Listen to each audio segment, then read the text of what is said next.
বাংলাদেশের অস্থির পরিস্থিতির মধ্যে বাংলাদেশের প্রতিনিধি দল ফারাক্কা গঙ্গা পরিদর্শনে এলেন। গঙ্গা পরিদর্শনে মোট ১১ জনের প্রতিনিধি দল আছে। গতকাল শতাব্দী এক্সপ্রেস ট্রেনে নিউ ফারাক্কা স্টেশনে বাংলাদেশের প্রতিনিধি দল আসামাত্রই তাদেরকে স্বাগত জানান ফারাক্কা বাঁধ প্রকল্পের জেনারেল ম্যানেজার আর.ডি. দেশপান্ডে ও ফারাক্কা ব্যারেজ প্রজেক্টের আধিকারিকগণ। পরিদর্শনের পর আগামী ৬ মার্চ গঙ্গার জলবন্টন চুক্তির বিষয় নিয়ে কলকাতায় ইন্দো বাংলাদেশ জয়েন্ট কমিটির ৮৬তম মিটিং হবে। এর পাশাপাশি ৭ই মার্চ কলকাতায় কারিগরি পর্যায়ের মিটিং হবে।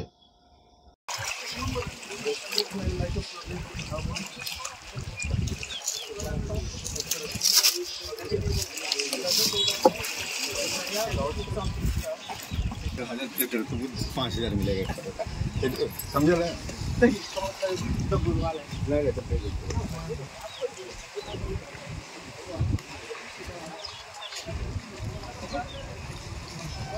রিসেন্টলি একটু কমে গিয়েছে। জানুয়ারি মাসে ভালো ছিল, গত ফেব্রুয়ারি মাসে একটু কমেছে।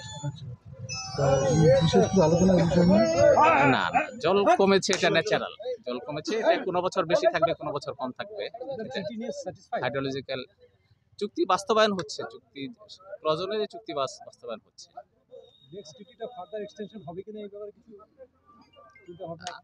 সেটা একটা কমিটি করা হবে, কমিটি তখন কাজ করবে, সেটা আমরা বলতে পারছি না।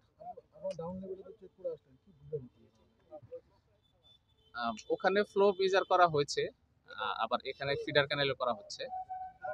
সো এটা চুক্তি অনুযায়ী বাস্তবায়ন হচ্ছে।